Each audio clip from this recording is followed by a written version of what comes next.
I'm not gonna act like I don't have the vice mayor of Opalocka, Florida.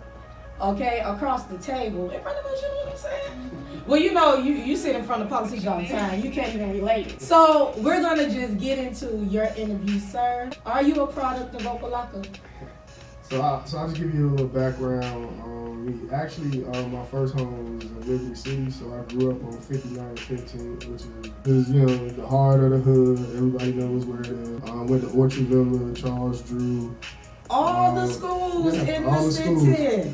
And I think maybe about the 4th or 5th grade, we moved to the Bush Park area, which is actually incorporated in the city of Miami Gardens. But it's Opalocka by zip code, so it's it's right on the border. Went to North Dade Middle, went to Miami Carroll City Senior High, and graduated in 2006. Really? Mm-hmm. Okay. Yeah. That's what's up. Homecoming King of Carroll City. Homecoming King. Y'all heard him put that in there. Don't forget. Don't you ever forget he was Homecoming King. No, but that was definitely like one of the highlights of my high school career. I also lost one of my best friends, Jeffrey Johnson, Junior. Many people from that era in high school, they knew him. And the unique situation with Jeffrey was he wasn't your traditional troublemaking kind of student. He was an honor student. He had a full scholarship at St. Thomas University for their 6-year law program, 3 + 3 years undergrad, 3 years in law school, and get your Juris Doctorate. So he was a really smart kid. He was actually, one of my friends that encouraged me to go to college because I was in high school. That was like you was on something else. Yeah, I'm not even gonna lie. I was definitely a different student then, and going on to FAMU and learning more about my community and culture and education. See, girl, you gotta go there. Oh yeah, definitely. I heard it. That you're definitely interested in FAMU. I mean, you definitely get that the cultural experience there, and you learn a lot about history and just about our situation. I really didn't, examine a lot of the things that existed around me until going to college. So just being in that space and, definitely having mentors and professors and peers. And different kinds of black people. Oh yeah. From everywhere. Yes, from everywhere. Yes. Almost, FAMU feels international for real. No, for real. Because you'll get somebody from England that's black, like all kind of different things. Yeah. Okay, now your best friend, what year was that when he passed? Was that your senior year? Yeah, so my senior year in high school, actually 2 weeks before graduation. So he had just picked up his cap and gown, and actually, so the story goes, he went to like a local house party. It was in Liberty City, actually, off of like 53rd and 17th, right behind Shaker. But yeah, it was just a typical night, going out of the town, 2 weeks before graduation. So, everybody's having graduation parties. Invited me to come with him that night. But I couldn't attend because I was working at the time. I was working part-time while I was in high school. So, yeah, I was unable to attend that night. And, wow. Yeah, he got in a fight with a guy. It was a heightened incident that started from some car showboats. So they were showing off each other's cars, and it kind of elevated into a fight. And I think one of the guy's associates came and shot him in the midst of fighting. So. Yeah, and that was literally 2 weeks before graduation, and that was my best friend. And I always like to share that story, on many platforms that I'm on because, I really feel like that played an instrumental role in my life and really was a turning point for me. Really, start taking stuff serious because, he wasn't a bad kid. He was someone I looked up to, and someone many others looked up to. So, his death really, impacted, not just me, but many folks that he touched. I actually stopped going out for a while. After that, I wouldn't go to any house parties or really anything that I felt would, create that sort of outcome. certain that makes areas sense. was more known for it too. Exactly. But we still kind of risked it. It was so sad. Like we would still risk it. Your parents, how were they? Well, I grew up in a single family household. Of course, my mom and dad, split when I was maybe like 1 or 2. So for the majority of my life, I grew up in a single family household, mostly with me and my mother. Given the circumstances, and the fact that sometimes odds are stacked against, young black men that ultimately come out of single family homes. I think she did pretty well. I was the first. Pretty well. It's an understatement. I mean, but yeah, so I was like the first person to graduate from college from my family. So that's all right. So yeah, gotta break down barriers. Yeah.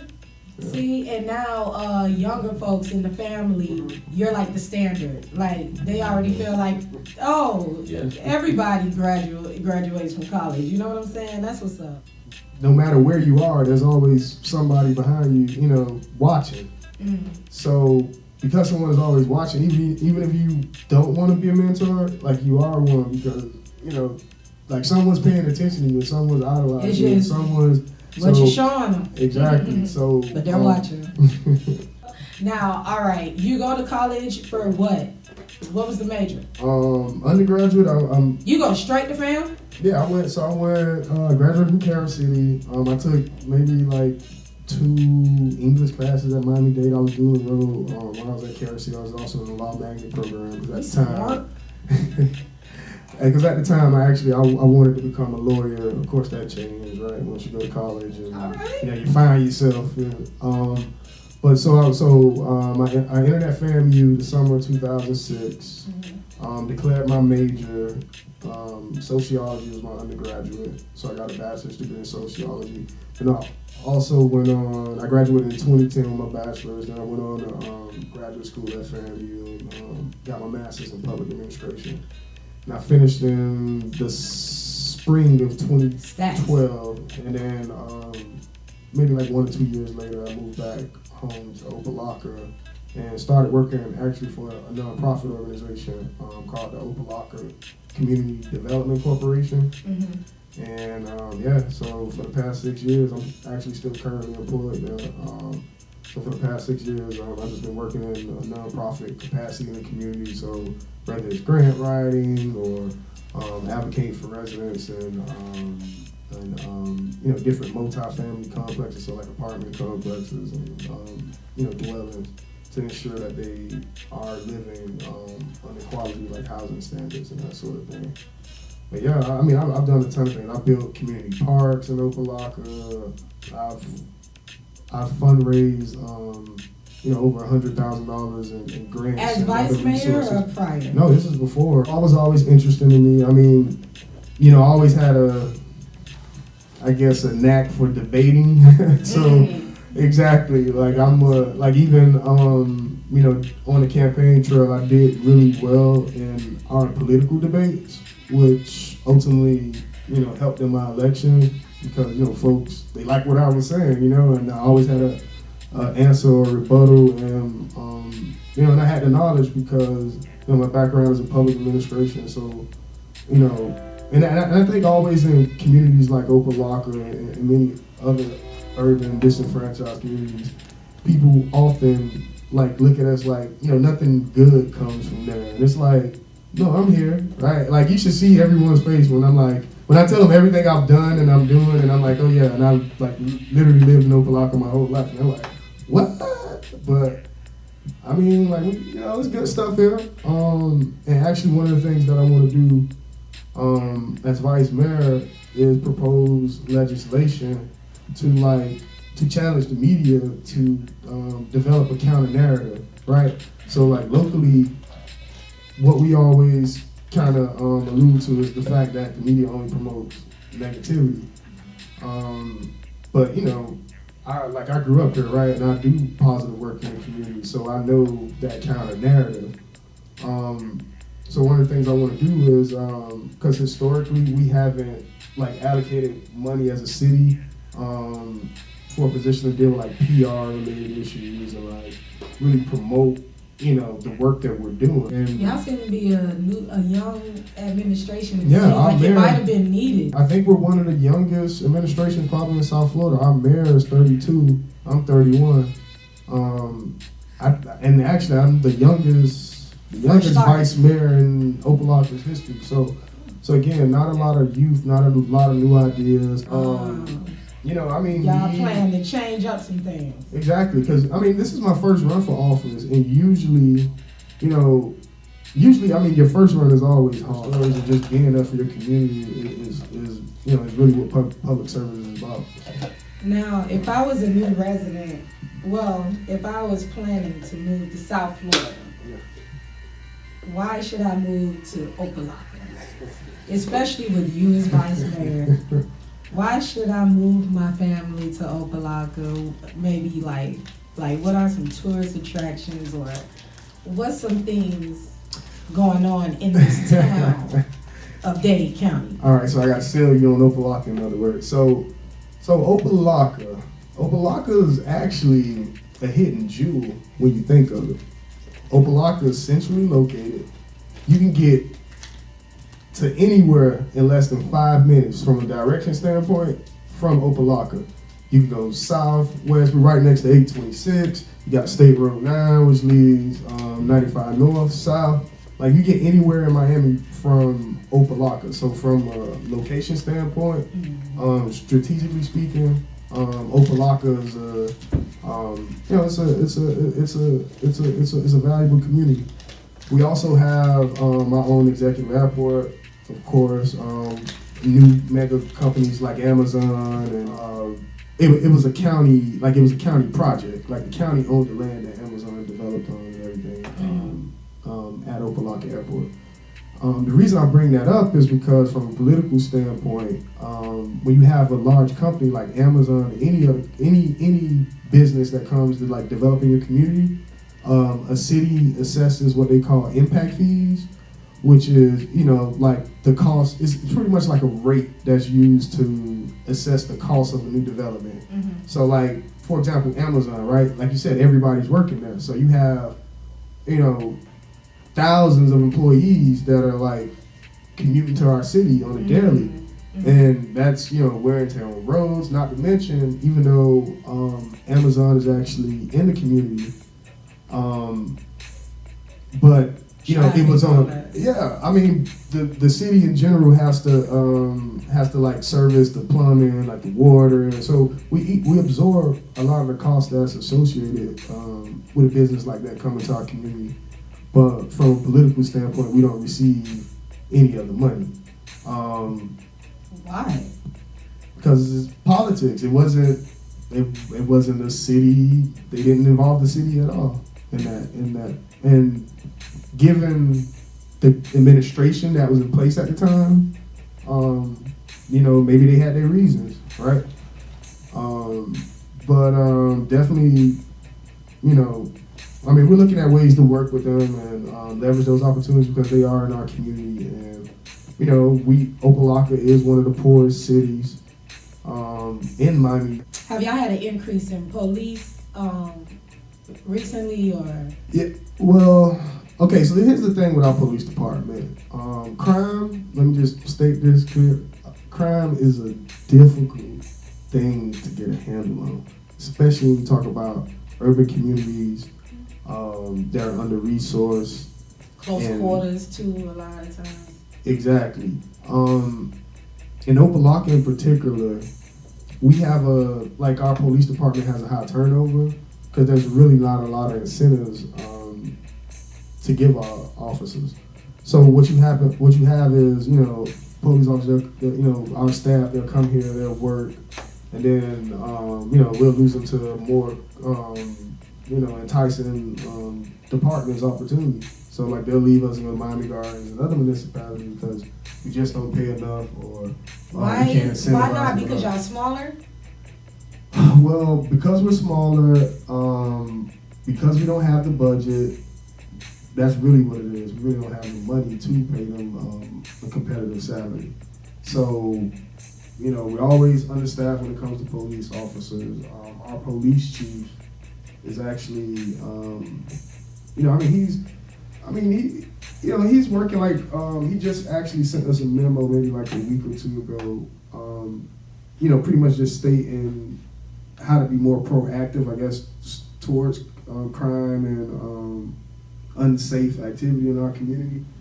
And one of those things was to like, what he said, conduct probation, offender checks, and like, you know, work on identifying like gang members and different things. So some proactive measures, not so much reactive, because I think that's kind of been a culture of our government for some time now.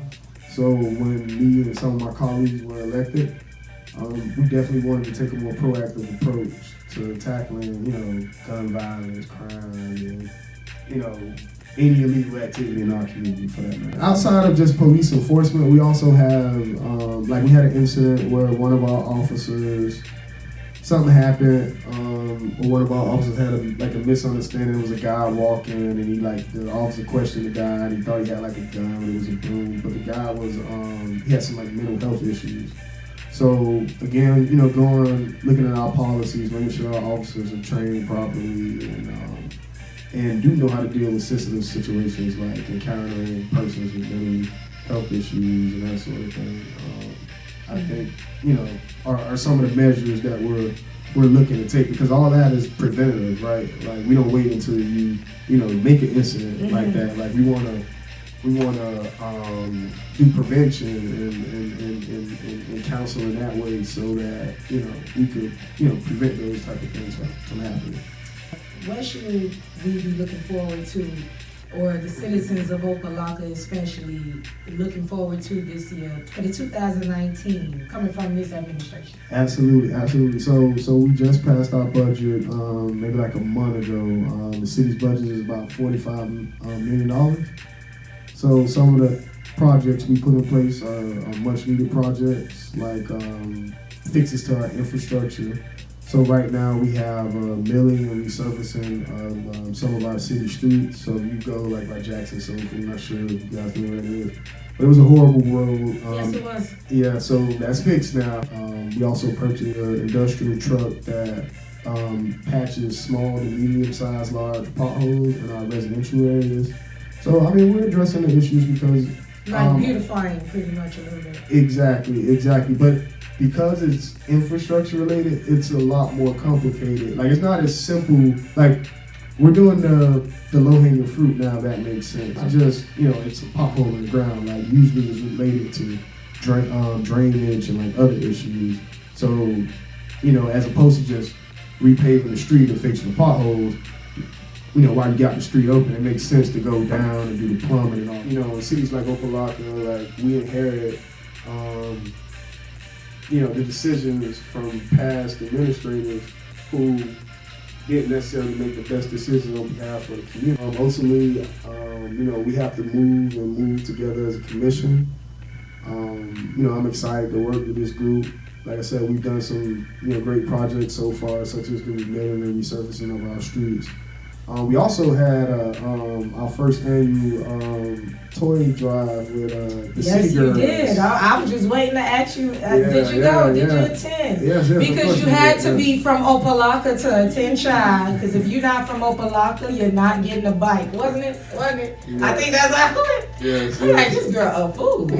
No, and we really appreciate her for that, because, you know, we don't have too many people that come back and give back to this community often. And I believe Opalocka is oftentimes forgotten about when you think of Miami as a whole. People. Briscoe used to rep it. I mean, Opalocka good. My cousin, you know, my cousin was a rapper too. I thought you were saying Briscoe. No, Briscoe not my cousin, but my cousin, he was a local rapper, but he died. Toro. Oh yeah. That sounds familiar. Yeah, Toro. Toro. And then he died. Yeah, he's been from Opalocka too.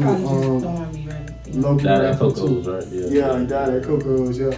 While I was in college, so like another one that hit you hard. I mean, to be honest, I lost a lot of at one point in time when I was in college, man, it was like I was going to funerals. To gun violence specifically? And I do know, you know, there were folks locally that kind of launched the movement after you guys in Parkland, because, you know, the conversation was, okay, like, you know, we're going to give Parkland all these resources, but what about our communities that come under fire and that's what she's talking about. That's what's up. She's right on point. Exactly. So, just having everything come full circle and, making sure everybody is at the table, having a conversation. Because ultimately, if you're not at the table, you're on the menu. Like, that's my motto. We kind of have our plate full in Opalocka. Our elected officials has been investigated by the FBI. Yeah, we're under state oversight, so we're under receivership by the state. So any spending decision, anything, any decision that we make from a monetary standpoint or expenditure standpoint, it has to be approved by the state. So there's a special committee that the state of Florida appointed to pretty much oversee our spending. The oversight board definitely serves as an extra eye and an additional resource to help us in making sound financial decisions.